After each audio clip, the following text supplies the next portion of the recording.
Hi, I'm Erik Hall, the digital sports editor at the St. Louis Post-Dispatch, and I'm joined by Mike Fannin, who was APSE president in 2007, 2008, while sports editor at the Kansas City Star. Thanks for joining me, Mike. Thanks, Eric. It's great to be here. How'd you get involved with APSE? Well, I think my first APSE conference was in San Antonio when I was working for the now defunct San Antonio Light. And the sports editor at that time, a great guy named Tim Kelly, invited us all over, I believe, for a happy hour. So we weren't really signed up or registered for the conference, but we got a chance to sort of mingle with folks and during one of the happy hours. And so I got to meet some folks that I would go on to work alongside and work with, really for the next 2 decades. And that would have been probably circa 1990 or so. I checked my date on that. And then when I was at the Dallas Morning News, I actually was sent by the paper to actually participate in a conference in Cleveland. And by that time, I was hooked, and APSE was an important part of the Dallas Morning News ethos because obviously I was a young assistant sports editor for the legendary Dave Smith, and he was a founder of the organization, and so we took that very seriously. And I was, very happy to be able to go and pretty intimidated, I think, at really that first conference in Cleveland. Didn't really know many people, but made some contacts there that would last really for the rest of my journalism career. How'd you then move into leadership of the organization and become president?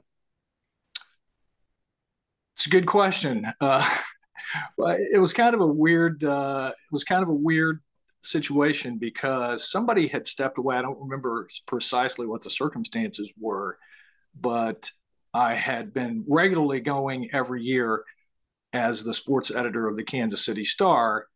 And after, oh, I don't know, maybe 9 8 9 years of that, I'd become pretty familiar with the organization and with all the people going to several events a year, the judging, the commissioners meetings in New York, and the summer conference. And the year that I got elected into leadership, they actually elected two presidents, and because they had a vacant slot either at first VP or second VP, I can't recall. And so Jim Jenks and I kind of came in together, and Jim got elected, whatever it was at that time, and I followed him. What were some notable trends or maybe developments going on in the sports journalism industry at that time that you were facing as a sports editor and as a leader of the organization? Well, I've always had an impeccable sense of timing. So I began my presidency, on the cusp of unprecedented major industry change and shakeup. Uncertainty was really in the air. This was 2007. And then on top of that, soon after, boom, a global recession. And by the way, I'm not taking responsibility for that. And so all those forces really transformed our business in that year. The beginning of that really began the year that I was president, and we were, the long anticipated digital revolution and digital age had truly arrived, and followed by painful, massive cuts across newsrooms and shrinking print sections, and the sports leagues we cover really coming into consciousness about their own content, particularly in the digital world. And so in that year, there were a lot of battles over access and the publishing of online content and what was acceptable and what wasn't. So there was a lot of ground sort of shifting underneath our feet at that time. Those were, really significant challenges, to our business and to the organization. And I still remember the summer conference in Minneapolis. The editor at that time of the Star Tribune got up, and she was, I guess, the keynote speaker, and she gave us a pretty hard dose of reality.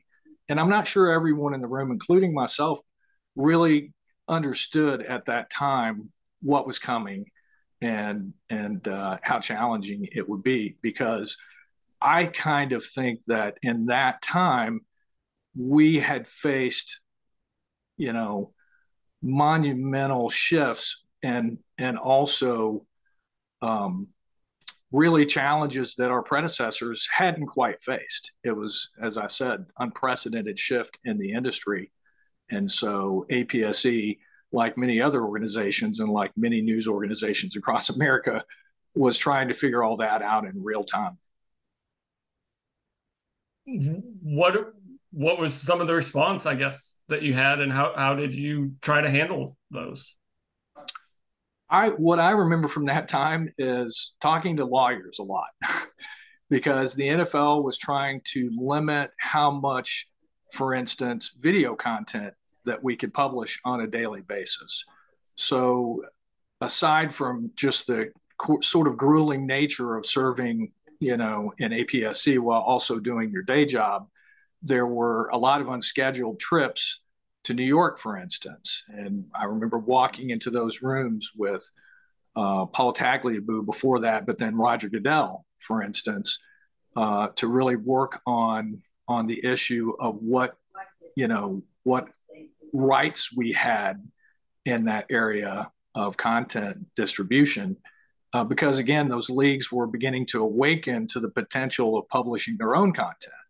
And I think part of the conversation had to be, look, in many cases, your audience is our audience and vice versa. And you're well served to, allow us as the, respected publishers in our own communities, in our own local communities, you're well served to allow us to bring that audience real stuff, real, true sports journalism. They weren't necessarily convinced. And frankly, we didn't have a lot of leverage in terms of our legal rights. So it was a persuasion campaign, with just a little bit of muscle behind it, as much as we could muster at that time. And that was just the beginning of the battle. And I think it's gone on from there. But they were literally timing. They would go, for instance, the Kansas City Chiefs here locally would go on our website and see how long our videos were that we were publishing, and in some instances call us and say, the rule says you can only publish 2 minutes of video a day and you publish 3 today, so that's a problem. Everyone was trying to figure out what this digital age, everyone was trying to figure out what this digital revolution really looked like on the ground. How was it for you to balance your responsibilities as APSE president with being the sports editor at the Kansas City Star? Well, it got more difficult when 11 months in, I became the editor of the Star as well, but I was able to get through that last month and get to the summer conference. But it's a juggling act for sure. You have to set aside time almost every day to do something, and you're trying to grow membership at the same time, and you're trying to commit to wonderful diversity programs like SJI, and feed the needs of your members, and answer questions, and just keep everything running smooth while also trying to maintain the standards of your newsroom. And so it was a challenging year. And I think if you ask most past presidents, maybe even current presidents, they would say that there's a huge relief when they hand you the gavel. What was your approach to organizing the summer conferences? I had a lot of help. I mean, I had, people like Jack Berninger, who were just terrific in dotting I's and crossing T's and allowing me in that case to make some big decisions. You certainly have to get into the semantics, but the organization has always had, I think this institutional knowledge and momentum to producing events like that. So So there's, the main thing is, are you putting on a good program? Are you reaching high in terms of the speakers that you're trying to bring in, and really trying to make, just like we do our content, make it compelling for the audience that you're trying to serve, right? The sports editors were an audience. They look at the program, they look at the panels, they look at the speakers, and in some cases, they decide from there whether they're going to attend or not. So I think most of the pressure was around that, and not really the semantical things. What has APSE meant to you both personally and professionally during your career? APSE has been a terrific boon for not just my career, but so many careers in sports journalism. I mean, if you trace the path, it would just be an incredible, sort of family tree, um, that extends through decades now. I mean, I think as far as trade organizations go, it's really the finest one in journalism. That was my feeling when I was sports editor, and it would also be my feeling 15 years later after working with other organizations as editor of the Star for the last 14 and a half years.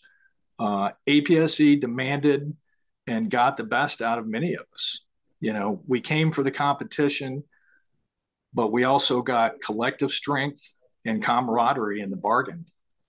At its best, I think APSE created a working lab for the best ideas and fought for access to the sports we cover and our ideals.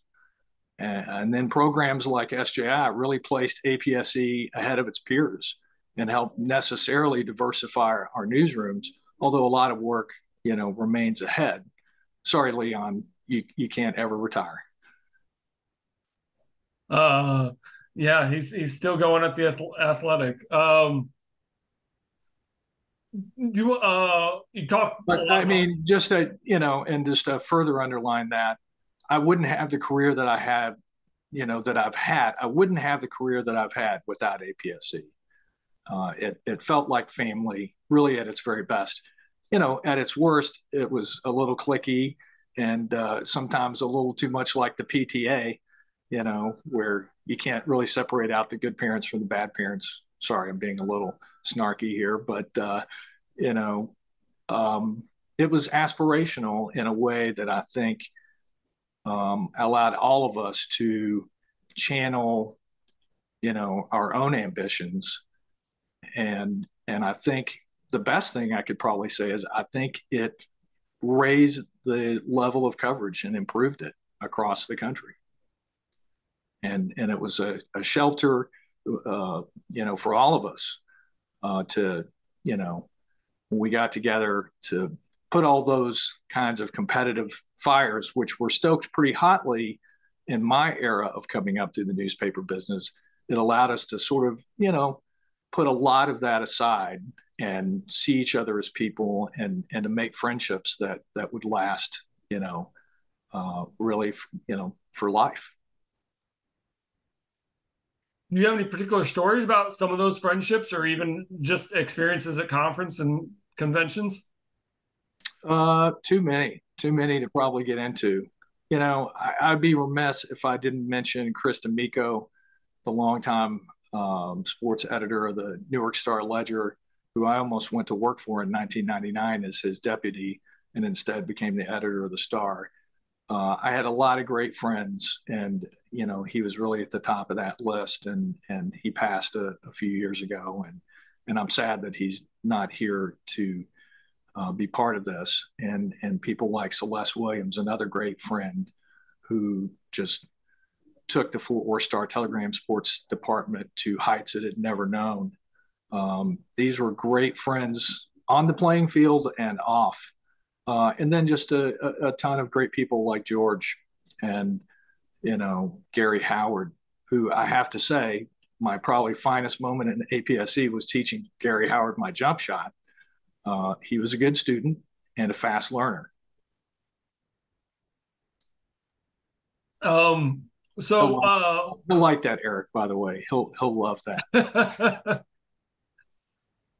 what advice do you have for future presidents of the organization? Um, let me think about that for a sec.